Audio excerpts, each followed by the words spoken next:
Pokemon ZA embodies all the problems in the current era of corporate gaming. Despite being outrageously priced at $70, because of course it is, I managed to get it for a steal of a deal at a crisp $65 from Costco, in my paradoxical attempt to walk that line between supporting IPs that I love while loathing the studios in charge of making them. And it's that same conflicting sentiment of holding out hope in the face of a cynical reality that plagued my entire playthrough, and it was through my eventual acceptance of that reality that made me stop playing.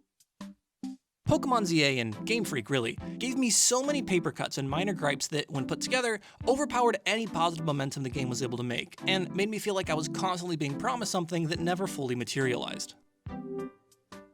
I'll start this video with my experience and impressions of the game itself, then get to what I think Game Freak should have done differently, before drawing some parallels between Pokemon ZA and what I see happening across the industry as a whole. But just to be clear, it's not all hate. There were parts of the game that I played that I really liked. Let's go back to launch so I can show you how this landed for me. Someone who, mind you, hasn't played a Pokemon game since Gen 4. Here's the part of my playthrough when I first started the game and I was the most optimistic and most excited.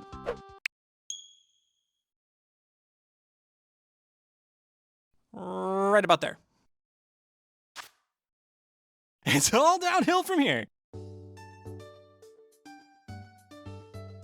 I wasn't expecting to find an RPG character creator in a Pokemon game. I was expecting to find something like I was used to, of someone telling me about the wonderful world of Pokemon. Apparently, Arceus had this screen too, which I guess is fair since this is also a Legends game, and technically a sequel, but it doesn't change the fact that it's trash. In a lot of ways, this first impression really set the tone for the rest of my playthrough, with a design decision that overpromised but underdelivered. And since I'm going to be talking about a lot of such decisions, let's just condense it and call it something stupid like OPUD. Just by looking at it, you can tell this customer characterization isn't that deep. Donkey literally opens his video by pointing this out. Choose from one of 8 iconic characters. This guy, they just flipped his picture around. By giving the player 8 different, marginally distinct options that are really just a difference of hair and skin color, your first impression of this game before you even get to the gameplay is that they're trying to pad their stats. But after I finished customizing my character within the bounds which I was allowed, I got to the second OPUD, which are the cutscenes themselves. Of course, you have to start with critiquing the fact that there's no voice acting, because not having voice acting in a 3D Pokemon game is bizarre, especially when there's sound for literally everything else. This complaint is pretty popular, so I'm not going to harp on it, but just from a technical perspective, if you don't have voice acting in your cutscenes, every other aspect needs to be perfect in order for there just to be clarity and your viewer to know what's even going on. So let's go through the cost of this decision of not having voice acting step by step here in this opening cutscene, because again, this was literally my first impression I had as a player to this new world, and it was immediately muddy. We start with an aerial shot with wind at night. Ooga booga, fine. Then the camera gets personified with eye movement before flying down to the ground and slowly opening its eyes.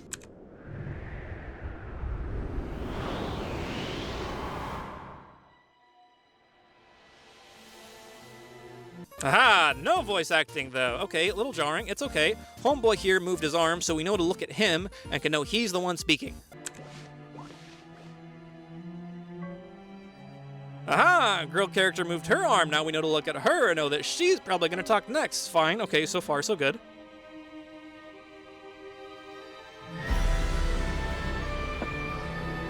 Ooga booga music slow, wow! Here's where it starts to fall apart. We've already heard the sound of the cane from the left. The camera moved over to direct our eye that way, but we're about to get hit with a surprise.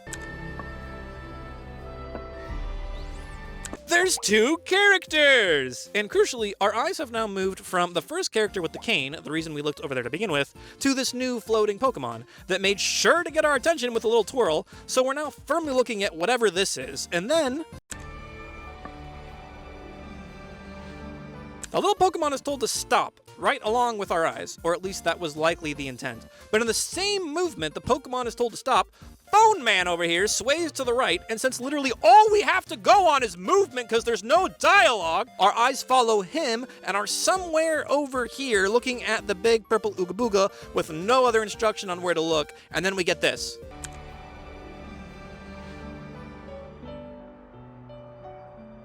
Who is saying this? Our eyes snap down to the bottom of the screen to read the subtitles, but we have to guess who says it because there's no movement that queued it up, no voice acting, and everyone is facing away from the camera. So we scan up to the very top left of the screen, about as far away from the subtitles as possible, and we see him bobbing his head up and down, so it's probably him talking. Alright, cool. Kane Bro is probably the one saying it, but the damage is done. That one micro moment of uncertainty and confusion instantly took any drama and stakes out of the scene, and now I just feel annoyed. So sure, the Ooga Booga can pulse again, and the camera can wake up on a train and hop into our bag, but I don't really care anymore, man. I'm just ready to move on and start playing. The story's probably stupid anyway.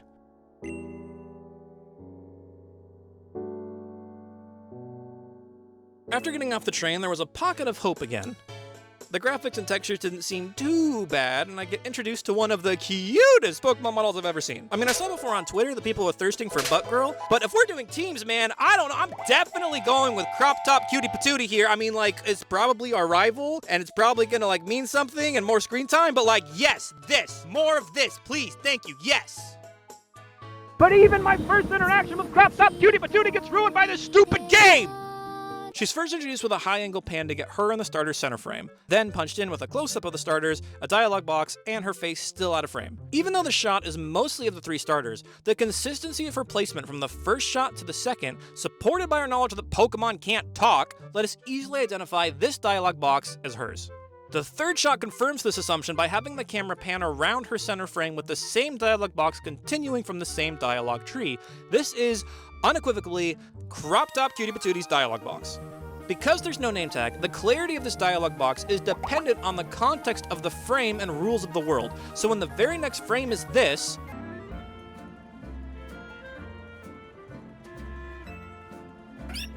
it looks like she just called Chikorita Chico. Like, excuse me? You've already formed a bond and nicknamed one of my potential starters? How dare you? But then the next shot makes it clear. Oh, wait. Chikorita said that. Because Crop Top Cutie Patootie probably definitely wouldn't say Snert or Toto. And now while all of this might seem trivial, you can see how literally in the capture footage of my playthrough, I'm just hanging on this screen in disbelief at this level of UI UX design from a AAA game studio. The reason for this confusion is that the game contradicted its own instructions on how to establish ownership of its dialogue boxes. Visual communication stacks, but it stacks in milliseconds, and if you aren't aware of it, you'll create these microstutters that degrade the whole experience. The game was responsible for teaching the player how to clearly read this dialogue box when it first appeared in this shot, and the foundation of that clarity was built on two things. First, that there were no other important characters in this shot besides these four, because this shot is a punch-in from the first one that established them as the focal point. Putting the dialogue box in this shot tells the viewer it belongs to one of these four. Second, to figure out which of the four it belongs to, the game assumes some existing IP context that the viewer knows Pokemon can't talk, which naturally means it has to be the person who's speaking. The game unknowingly told me that Pokemon don't talk and don't get their own dialogue boxes in this shot, and then contradicted that without warning 2 shots later. What's extra sucky about this is that they were clearly trying to go for like a mysterious open and not reveal her name until later, but they could have kept that mystery and clarity by just having question marks over her nameplate, something they do literally a minute later for these 2 randos! If they did that instead, the jump to the Pokemon noises would be seamless.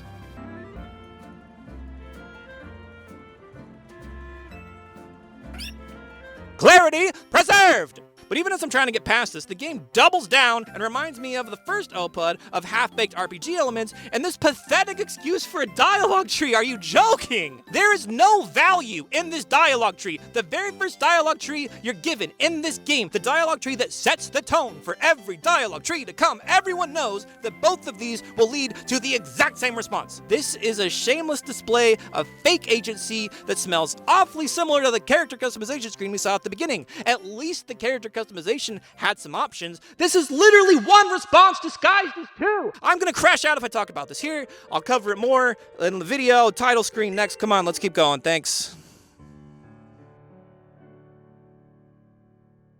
After picking some pointless responses, watching the cutscene that the game should have opened with, and being forced to follow a set path along an invisible wall that attempts to manufacture urgency, Crop Top Cutie Patootie finally gets a name, and I pick my starter before getting thrown into the game's flagship real-time combat system.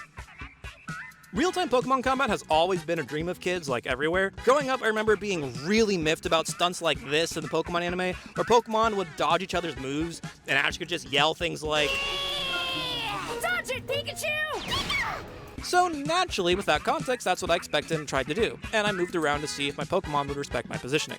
I spam tackle like you're supposed to, but noticed that the attacks connected even if there was a lot of space between my Pokemon and its opponent. Still trying though, I tried running to the side when Pancham attacked, only for it to not matter. I thought maybe my timing was off or I needed to make more distance, but I decided to stop experimenting because ultimately I didn't want to lose. And this is where I really started to check out. The battle system was supposed to be one of the main reasons to buy the game. I coped by saying it was literally just, the first demo battle and that it would get better, but it didn't. When I got the dodge roll, I thought that maybe this was the mechanic I was looking for, but it wasn't available during battles because that button was mapped to moves.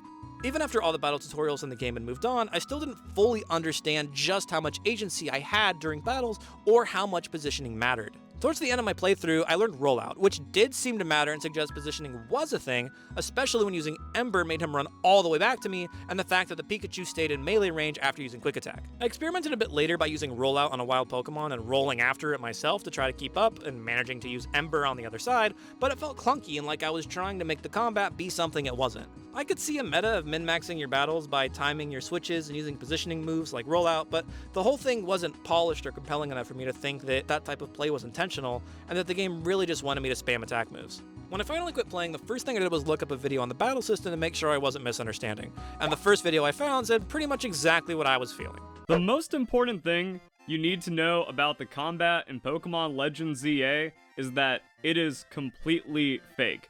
The most optimal thing to do in the game is stand still and use all offensive moves and just spam them on cooldown. That is the game. With the battle system not doing it for me, I didn't have a lot of reasons to keep playing, but it was this last OPUD, which in a way was a combination of all of them put together, that finally pushed me over the edge.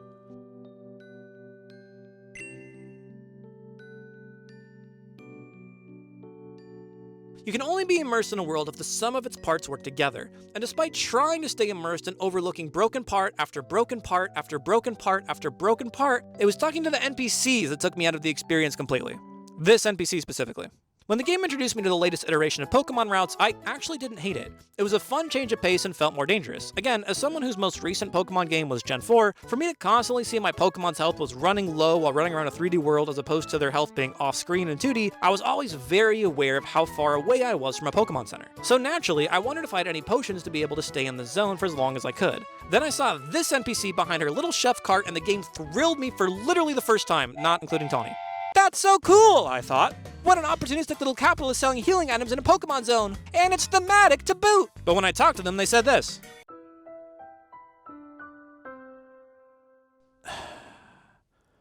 Why are you here? Why do you have a cart?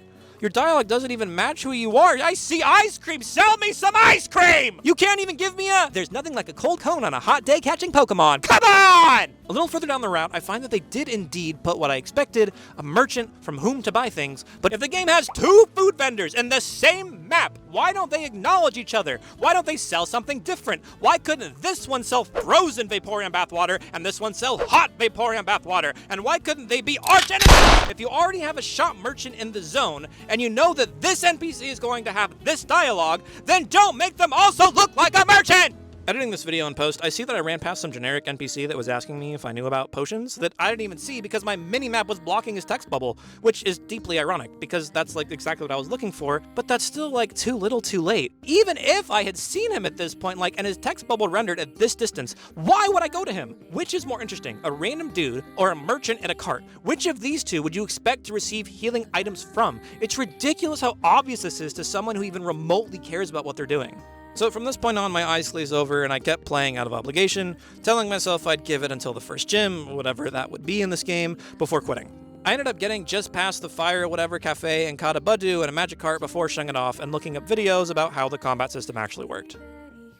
Pokemon ZA felt like a beta to me, a half-baked idea with half-baked execution that sold for full price to fleece the consumer and capitalize on its IP, all while hiding behind the Legends title to say that this isn't a mainline game and deflect any criticism.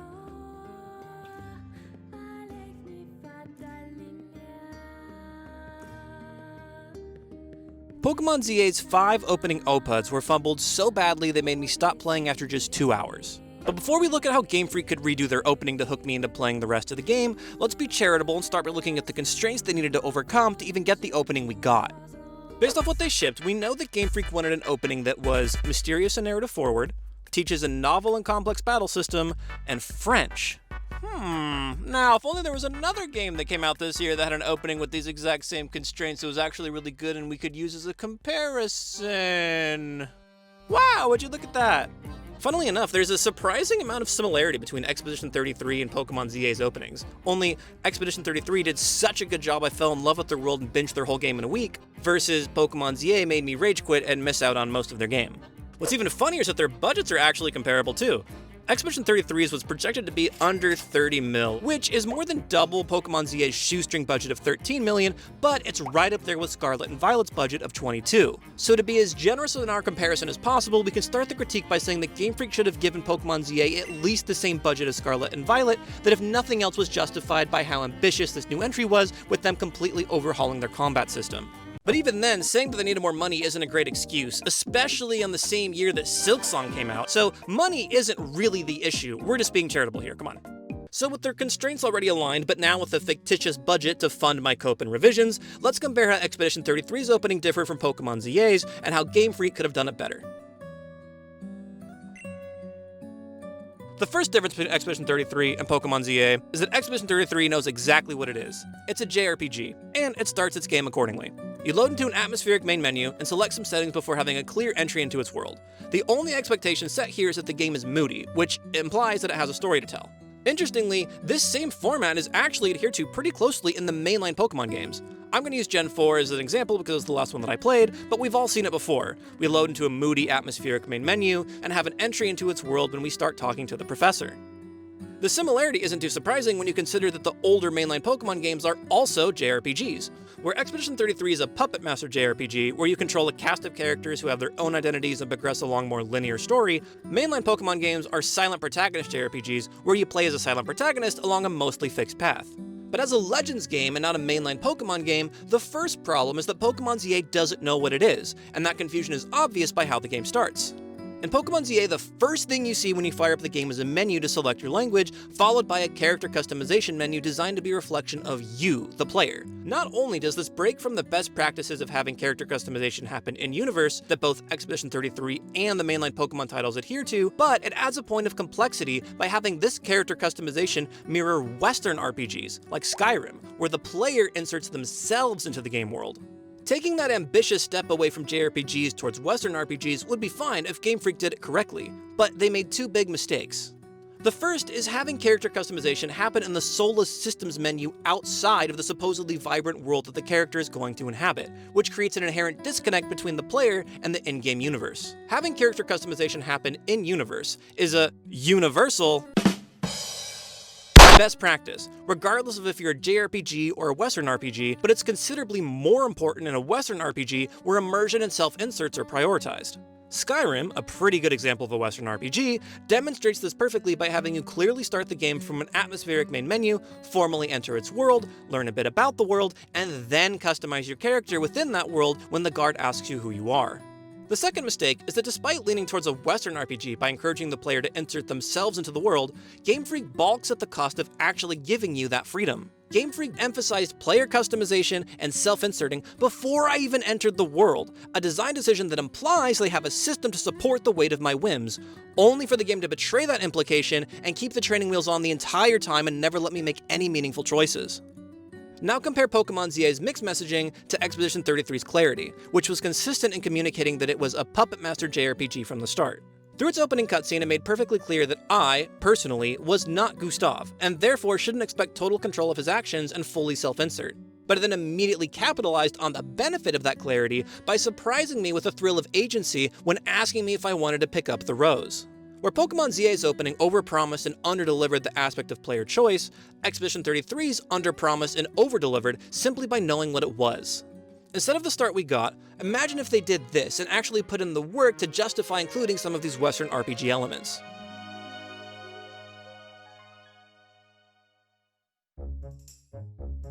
You start the game up for the first time. They still have you pick your language first so you can localize the main menu, but then you land on an atmospheric title screen. There's no legendary Pokemon hinted because they want to keep it mysterious, but they hint at it by playing whatever percent form this game's legendary is, the Zygarde? And since you just started playing the game, you can play like the 10% theme. You press A to enter the world, and after the Pokeball loading icon spins to remind you that yes, you are in fact playing a Pokemon game, you jump straight into the world, waiting to board the train from a first-person perspective. When it's your turn, the game hints at its mysterious story, with the operator saying something vague like, "Papers please, only pre-approved travelers are allowed to visit Lumiose City right now." Ooh, interesting. When you hand the operator your papers, they look at it, then at you, and the custom character menu displays. After you customize your character and board, surprise, you find out your rival is boarding too. They'd have some vague reason for having to have left the city, like finding some rare ingredients to fuel their passion for cooking. They'd ask you a question about yourself, like what kind of food you like best, and depending on your answer, when you get to the city, they take you to that quadrant that's themed accordingly. If you like spicy food, you get the tutorial in the fire zone, which can be near a construction site and they treat you to some chili. If you like cold food, you get the tutorial in the water zone, which can be near the pier and they treat you to some ice cream. If you like cozy food, you get taken to the forest zone and they treat you to some soup. And then the game's tutorial starts there. And since this world is all about Pokemon and humans living together, the starter matching each biome would get some extra screen time, though of course you could still choose any one of them. And you learn about the game and its systems through that biome's context. So they tell you about catching Pokemon, Pokecenters, etc., all flavored by your initial decision on the train. So you pick an answer without knowing or expecting any of that, and then the train starts to go and fades to black before transitioning to the opening cutscene. So now that we're riding high off this entirely fictitious start, and the opening cutscene is about to begin, let's get back to reality and critique the existing opening cutscene so we can double down and make a new one to follow what we just made.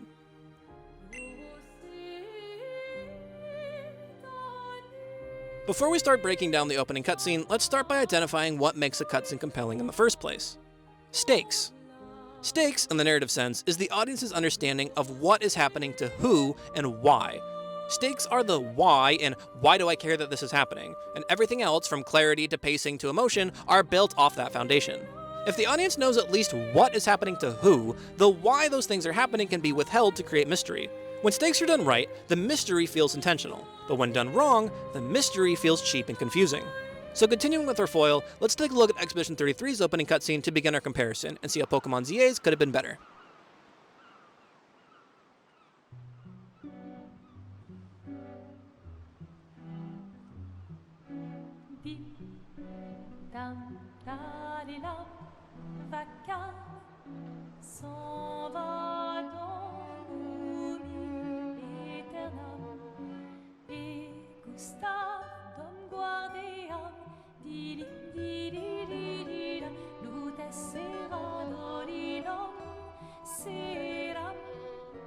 The first thing you'll notice is that the pacing is slow enough that I'm forced to voice over it early. And the second is that even without dialogue, the what and the who are already clearly established. Those numbers and this dude in the garden. The mystery is inherent to the lack of details surrounding their relationship. We're not sure exactly how they're connected, only that they are, and the fantasy setting and slow pacing act as both a bait and metaphysical trust fall for the viewer to suspend their cynicism and try to figure it out. To keep us hooked, we're given a clue to their relationship by having him throw a rock at it, before we punch into his personal life and see his face for the first time, and get introduced to a more personal relationship by a more personal narrative device. If you're gonna give someone flowers... Voice acting. It's worth pointing out that around this time the Pokemon ZA cutscene just ended, literally all of it, while Expedition 33 is only about half done, and just established its second, more personal what-who relationship, and actually goes on to introduce a third before the opening cutscene is up. If you play both cutscenes side by side, what's nuts is that even if we hamstring Expedition 33's and only compare the first 90 seconds of its opening cutscene to the entirety of Pokemon ZA's, it's still more successful in establishing stakes even in that vacuum. In its first 90 seconds, Expedition 33 had clearer stakes and better mystery with 2 what-who relationships, 1 location, 7 camera angles, and voice acting. While Pokemon ZA's entire 90 seconds cutscene had worse stakes and worse mystery with also 2 what-who relationships, but 2 locations, only 4 camera angles, and no voice acting. When you read it out like this, it becomes obvious that Pokemon ZA tried to create the same amount of intrigue, but in double the places and roughly half the resources. Let's start with location.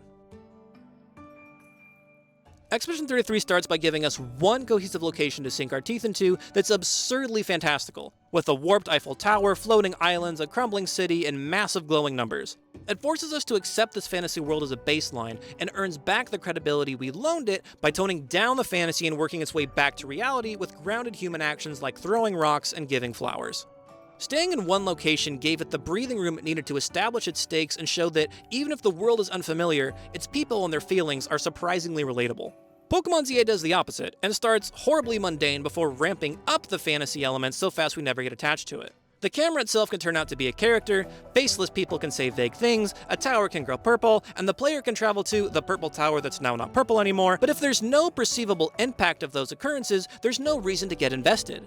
Expedition 33 tailoring a single environment for their characters to react to gave the player space to see and invest in that relationship, while Pokemon ZA's lack of character responses to something that's supposed to matter and a forced scene transition gave the player more questions than answers about its world, but without enough at stake to figure it out. Like, why a camera character who can teleport would need to hide in a bag in the first place. Which, speaking of the camera, let's keep going on to camera angles. Pokemon ZA having the camera be a character pretty much sandbagged the whole thing. Because Game Freak wanted to personify their camera, they kneecapped themselves on the types of shots they could use. In the first 90 seconds, Expedition 33 uses 7 shots to paint its picture and draw us in, whereas Pokemon ZA uses 4, with 3 of them being first-person wobble shots daisy-chained together with the blink transition straight out of PowerPoint. But Pokemon ZA's problem of using less shots when more would do isn't just limited to the opening cutscene. Later in the opening, when we get jumped in the alley with Tawny, Flower Chan shows up and starts charging a triple homicide before Tawny reminds it that we're E10+. We then get a close-up, a dynamic wide showing the miss, an extra wide showing the scale, and a reaction, but never a shot confirming if the flower actually listened. This sequence gives no indication if Flower Chan planned on missing them from the start, or if it was planning on turning them into paste from the beginning.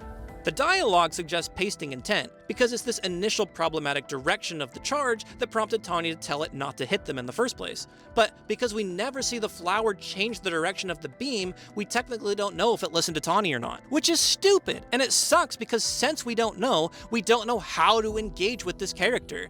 Is this flower more of a murderous godchild, or just reskinned Celebi who's wise and been around the block and was always planning on just scaring them away? Even literally just showing a little tilt in this shot like this would have made it more clear. As players of games and viewers of cutscenes, we want to care and form opinions and get invested in what's happening on screen, but the game isn't giving us enough to go on. And the opening cutscene has the same problem. Because the camera angles were limited to the first-person perspective of the camera character, we were limited in what we were shown, and therefore limited in what we could engage with. Now, if only we didn't have to fully rely on what we saw, but also on what we heard.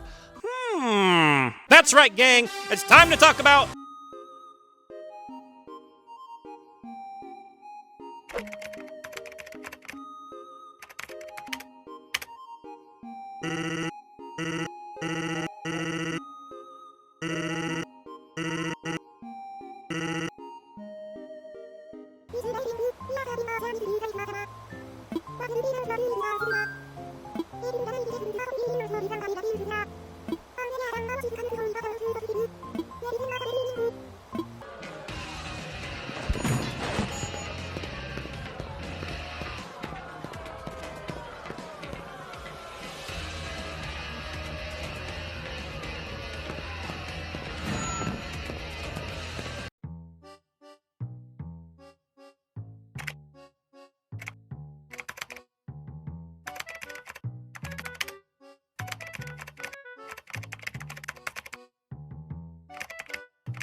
If you're gonna give someone flowers, You should probably do it before they wither and die.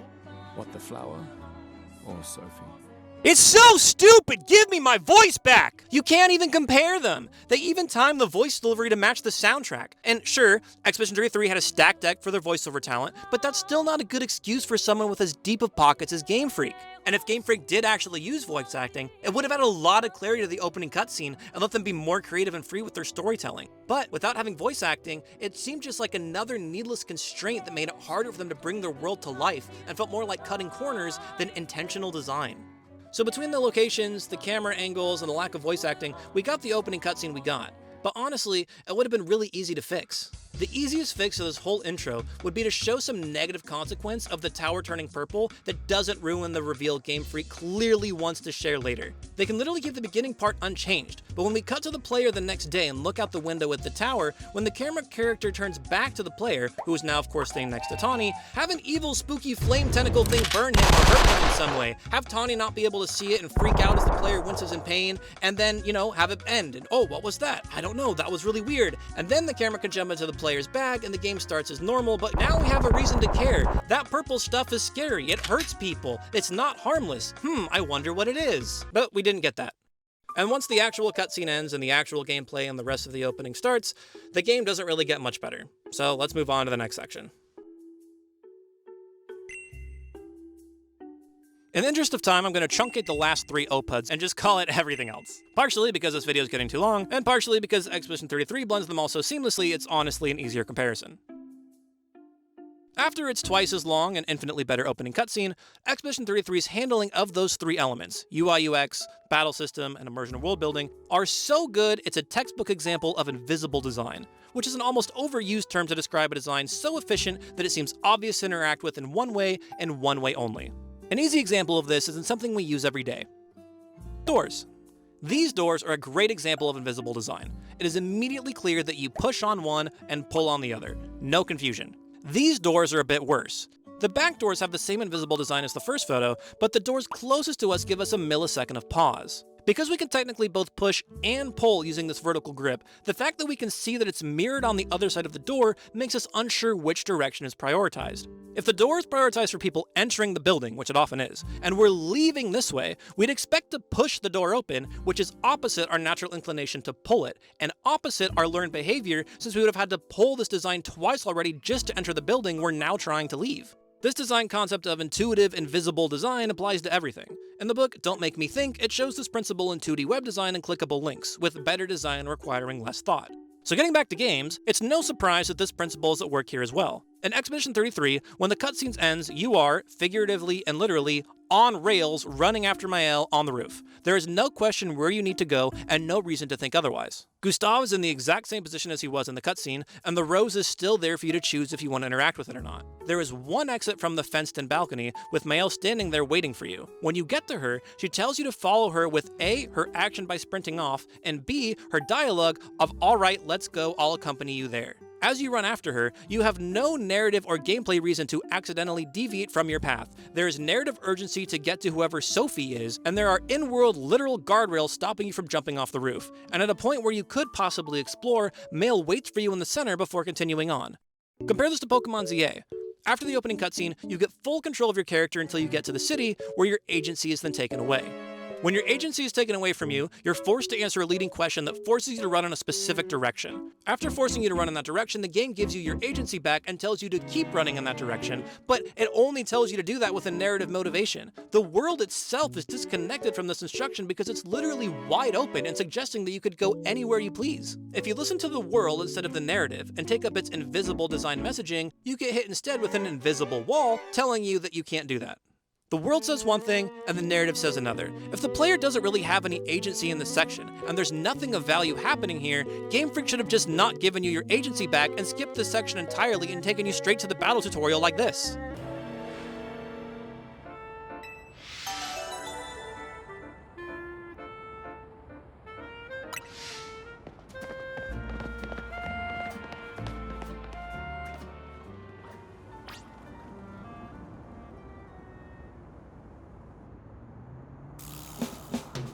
It literally would have been better! But the same can't be said of Expedition 33, because yes, even though it's on rails, the player having agency in running after mail matters because it's also a tutorial. This section teaches players how to pick up items and how to use the grapple system. In Pokemon ZA, you literally just run down a path and get yelled at if you don't, and you can't even argue that the running down a path is a tutorial because the player already knows how to move because they could move when they got out of the train before their agency got taken away! And now that we're at the battle tutorial in both games, the contrast is pretty stark here too.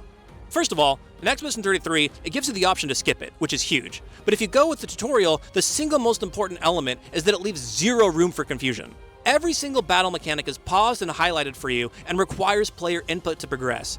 The result of this is that the game never lets the player develop a question because it gets ahead of any question they could possibly have before they have it. It limits your agency for the sake of clarity and grays out other options to teach you one thing at a time. You finish the tutorial feeling like a badass and understanding how it all works, even if you're nervous to be able to do it on your own. Compare this to Pokemon ZA where, from the second you dismiss the pop-up windows, you're on the clock. Have any questions? Too bad! Figure it out quick or you're gonna lose in their first ever real-time Pokemon battle that's completely new to the series. This design decision is wild to me because it forces all players through the same adoption window and assumes all players will understand it sufficiently within the allotted time and doesn't allow for any experimentation. Imagine instead of this tutorial happened in our fake theme zone that we got from our fake train opening, and you end up battling Tawny in a friendly jaunt with the starter that you choose. She tells you at the start it's just for fun, and if either of the Pokemon get low, she'll heal them with some potions. She'll teach you about ranged attack versus melee attack, positioning, cooldown, super effective typing, everything the player needs to know to understand just how cool and awesome and novel this brand new battle system is that's the first of its kind in the series. For making such a big deal of how new and novel this combat system is, Game Freak did the bare minimum to teach the player how it actually works and show how cool it is. Whereas Expedition 33, with its claim of reinventing the entire JRPG genre, made sure you knew in no uncertain terms exactly how to play and how cool it was. Both games advertised exciting and fresh combat, but only Expedition 33 seemed proud of their work and cared enough to make sure you really understood it. And it's with that last note of care that I want to transition into the final part of this video, where I'm going to take a look at the gaming industry as a whole and try to put into words why Pokemon ZA is the way that it is and why gaming feels the way it does in 2025. And the game of the year is mon ami Clair Obscur, Expédition 33.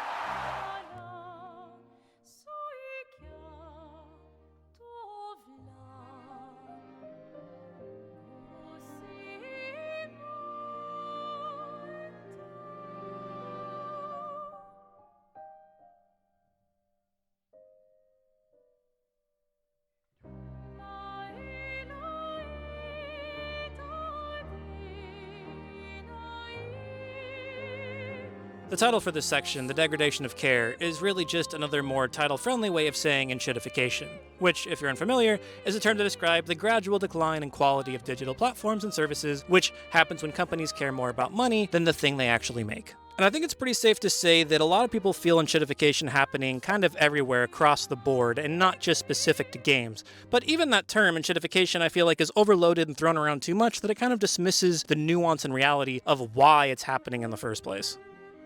To start to carve out that understanding as it applies to games, before taking a look at the companies making the games, let's start with taking a look at the people playing them and the environment they're playing them in. The 2025 Global Video Games Report shows that, globally, the average age of a gamer is 41, which is kind of high, and that their favorite device to play games on is mobile. If we drill down a bit more, it shows that mobile is preferred by 50% of gamers under 35, with only 22% and 27% preferring PC and console respectively. Now this surprised me, since I'm under 35 and don't prefer to play on my phone and actually really like single-player games, but this is the type of data venture capitalists and corporate companies look at to make business decisions. In other words, me, and people with tastes like me, are in the minority, and are not the most profitable target audience. These companies look at the player data, and then also the economic data, and then blend them together. And what's interesting about gaming in 2025 is that economically, the industry as a whole is actually contracting. This is a deck that came out in the beginning of the year from Math Through Ball, and yes, links to all these will be in the description. But after gaming exploded during COVID in 2020, it was largely expected to continue growing, but instead it went down. And not only that, down despite a ton of compelling games getting released in that time period. It couldn't be chalked up to post-pandemic pullback either, because books, music, and video purchases continued to climb. By the start of 2025, active players were below pre-pandemic levels, and this shrinkage contributed to the series of flops, canceled products, and canceled studios as venture capitalists and publishers tightened their purse strings, all of which contributed to mass layoffs. So what happened? The short answer is social media and oversaturation. Gaming's massive growth is mostly due to mobile growth, but since most everyone has an iPhone now, even mobile game developers are finding it harder to stand out. If most gamers now prefer to play games on their phone statistically, then every other app on their phone is competing for their attention. Social videos like TikTok, Instagram Reels, and YouTube Shorts are eating away at leisure time. Phone addiction is climbing. And for proof of this, just look at what two friends who went across Japan without their phones missed the most. Your bud, when you get home, looking forward to? Bud. We know, come on. On three, 1, 2, 3, YouTube Shorts. Come on, let's be fucking real. Back on the grind. And if gamers being addicted to short-form video wasn't competition enough, more games are being made for them than ever before in history. In 2024, Steam released nearly as many games per month as it did in all of 2014. Keep in mind that new games also have to compete with every other game that's ever been released. They're competing with every previous year's Game of the Year, on top of competing with every current game's live ops, like every new season of Fortnite. It's getting harder and harder for games to stand out and compete for the same number of phone-addicted players who are only getting inundated with more and more options. And it's with this context that I'll take us to this Twitter thread by Jacob Navik, who used to be the director of business at Square Enix, where he explains that as a result of this, the games industry is transitioning from being a content business to a network business. He says, "The game industry is facing a fundamental realignment. This is not a passing storm, it is a change in forces that stitch the industry together. The industry was once defined by scarcity of content. You would consume a game, like finishing Super Mario Bros., and move on to the next, like starting Legend of Zelda. Even as the industry transitioned towards richer mediums and even MMOs, it was taken as a basic tenet that games were content. Consumers would purchase new games, thus building content, and marketing that content would lead to a profitable outcome. This is the reason why release dates for the biggest titles were set in the fall, the best time to sell content into Christmas, and why there was a constant hustle for getting a unique date that didn't have something like a Call of Duty or Assassin's Creed also launching that week. But the audiences expected to play did not come, or were not willing to pay to spend their time. Why? It began with the casuals who first picked up a Wii controller, who then moved on to free-to-play mobile titles, while younger consumers began engaging with content very differently than the generation of players who grew up with the $50 package cartridges and then discs. These younger players began with always-on titles like Minecraft, and then grew even further with Roblox. Roblox is a platform, and on that platform is an infinite number of experiences. There is no need to leave the platform. The younger generation has stayed with platform titles, graduating in some cases from Roblox to Fortnite, but staying within ecosystems. Meanwhile, the casual business that had shifted to mobile started to stick with dominant forever games like Candy Crush and Clash Royale that were now acting closer to platforms themselves than pieces of content. On top of this came TikTok, nipping at the heels of time spent on console and mobile titles alike. There is finite time in the day. If TikTok and gambling are growing, something needs to be reduced. TikTok is increasingly taking up time that once belonged to casual play. Hardcore players are aging out, and young players are drawn to Roblox. He goes on to note that even a AAA single-player game like Death Stranding 2 barely passed Expedition 33 sales in its first 3 days, despite its massive production budget, and warned that, economically, quote, "A dollar spent on Death Stranding 2 in this industry is better spent on trying to make a Fortnite."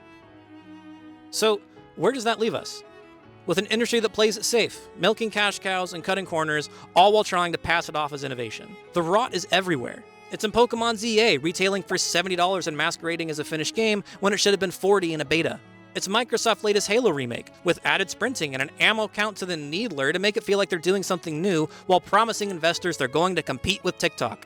It's Yoko Taro, the creator of Nier, not getting to ship a game because all of his projects are deemed too risky. It's Amazon killing New World and laying off 30,000 employees so it can invest more heavily in AI and make more AI mobile games. It's Black Ops 7 not paying for artists and using AI in their billion-dollar budget, even though it clashes with the tone of the game and the game still retails at sky-high prices. And now that we've cracked the seal talking about AI, it's not just games using AI, it's literally half the internet, with even Disney, a godfather of animation, starting to put AI short-form content out on their platform.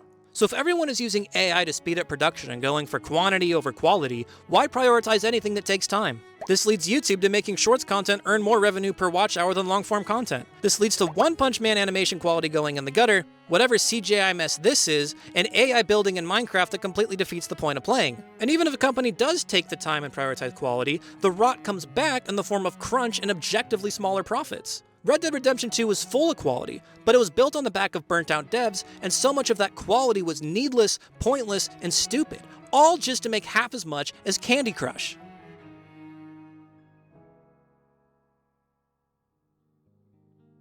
When I take a step back and see all of this together, it becomes painfully obvious. Care isn't cost effective.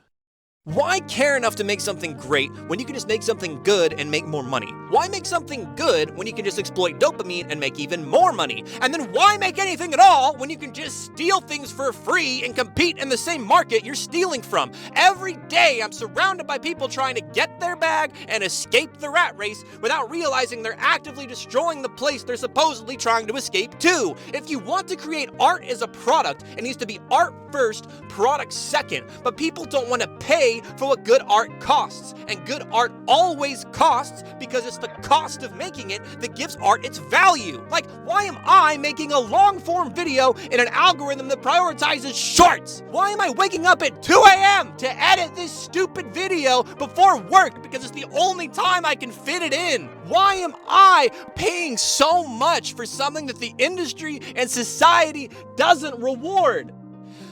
And it's because it's not really about the money. It's about creating. And to create is to care. And caring is the antidote to entropy.